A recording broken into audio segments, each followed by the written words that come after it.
Hello everyone, my name is Sarah Stevenson. I am one of the owners of Eden CPs and I'm here to talk to you about shipping.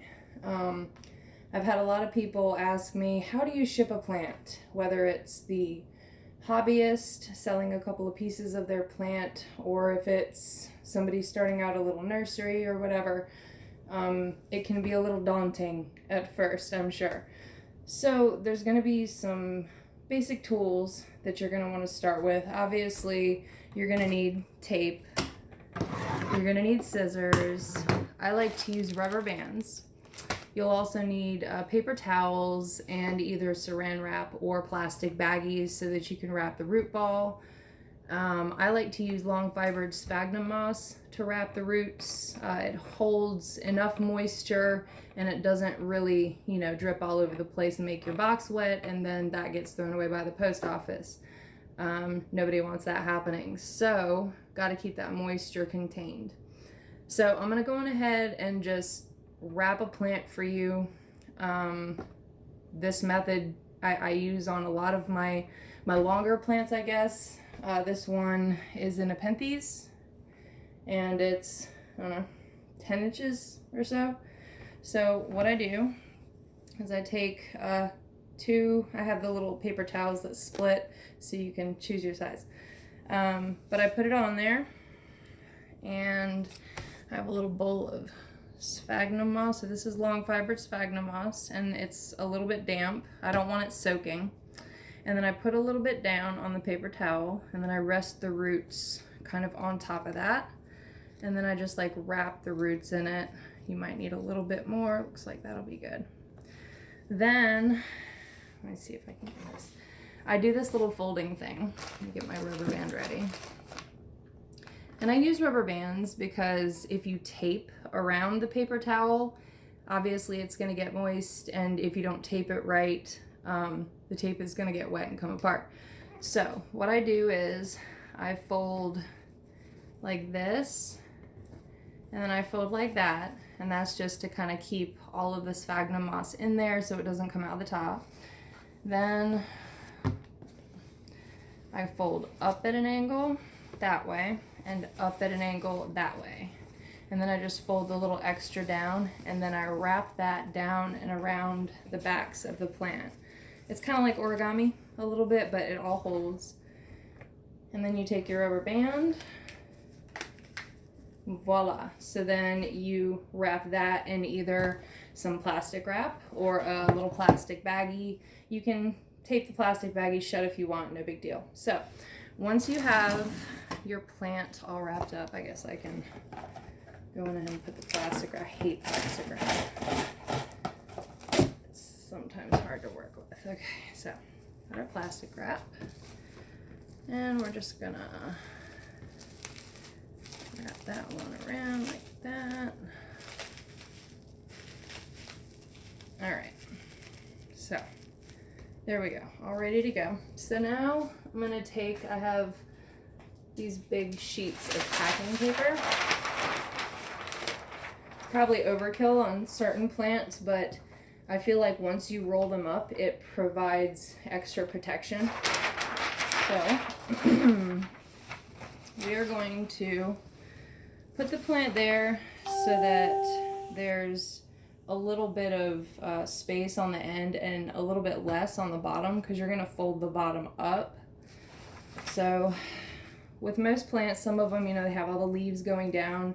If you can, kind of gently make them go up so that it'll be more of a tube.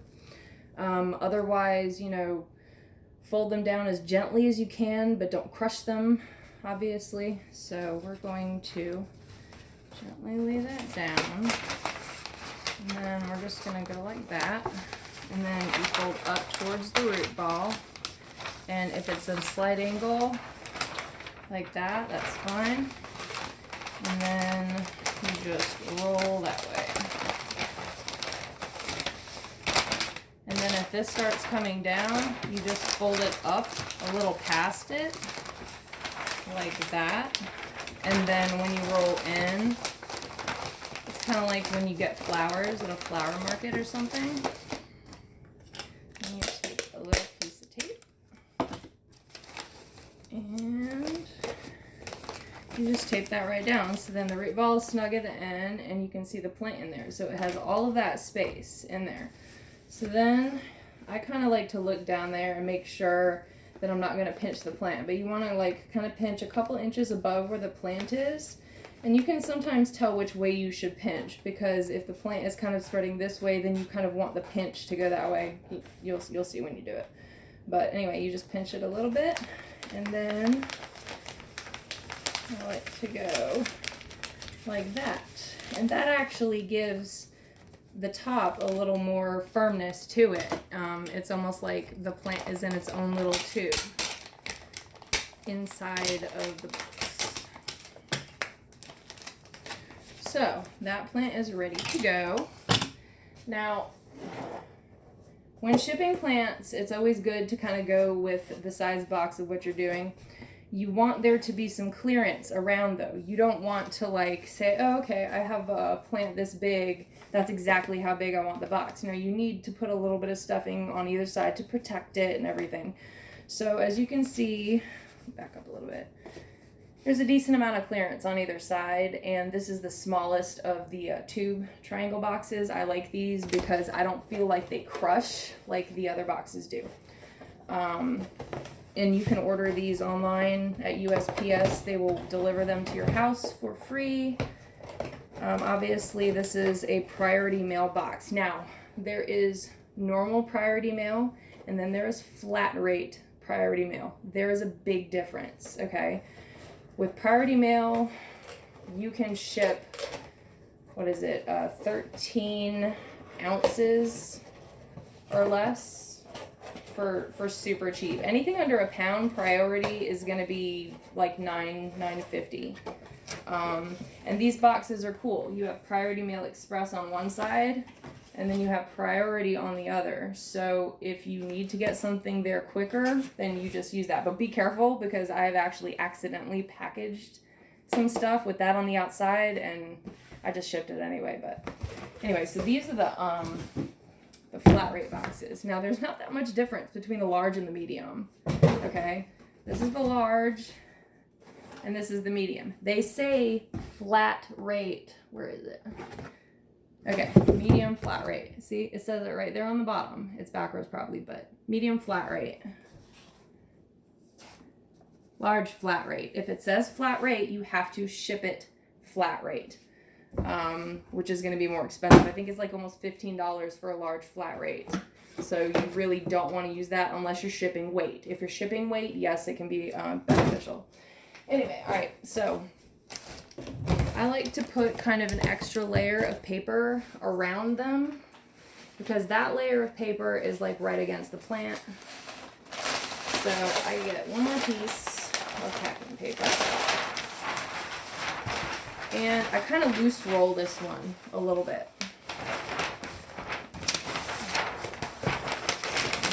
Just gonna kind of loose roll it around. You don't even have to really tape that one shut. Okay, so you've got it sitting right in the center of your triangle box. If it's a heavy plant, I suggest taping it down. If it's super light, maybe not completely necessary. Get you a long piece of tape, tape right over, kind of push down slightly, not too hard, obviously, you don't want to crush the plant, but so not going anywhere. All right, so once you have that in there, you go on ahead and put your paper on either side, just like a little ball of it, just in case something, you know, smushes the end. Typically with these boxes, that's not a problem. And then you tape it shut, you put your label on it, and you send it on its way. It is really as simple as that. And like I was saying about the shipping costs, if your customer, or if you're shipping a hardy plant and it really doesn't need to be there in 2 or 3 days, it can, you know, be in the box for longer. Like a cactus or a succulent could probably be in a box for a decent amount of time. You could ship those first class for 13 ounces or under for like $5 or less. It's crazy how much money you can save if you know how to do it. You can actually, and I'll do another video on this, but you can make a triangle box like this, maybe not as big, I guess it depends on what cardboard you have lying around, but if you have a lot of extra cardboard for moving or whatever, you can make these triangle boxes to ship first class if it's light enough. So I will do another video to explain that, but I hope that this helps a lot of you new sellers, and maybe even some of you experienced sellers, to better be able to ship plants and get them to your customers in a good condition. Obviously, at different times of year, you want to package a little differently. Like in the summer, you might want to poke some holes in your box. I'll probably put a couple of holes on the outside of this box, just so that there's some airflow and it's not like baking in the box. In the winter, you want that box to be more sealed. You can use bubble wrap. In the summer, I would really avoid bubble wrap. You're going to create a little greenhouse, especially with moisture in there, a little greenhouse to just bake your plant away while it ships. So anyway, thanks for joining me. Again, my name is Sarah Stevenson with EdenCPs.com, and happy growing.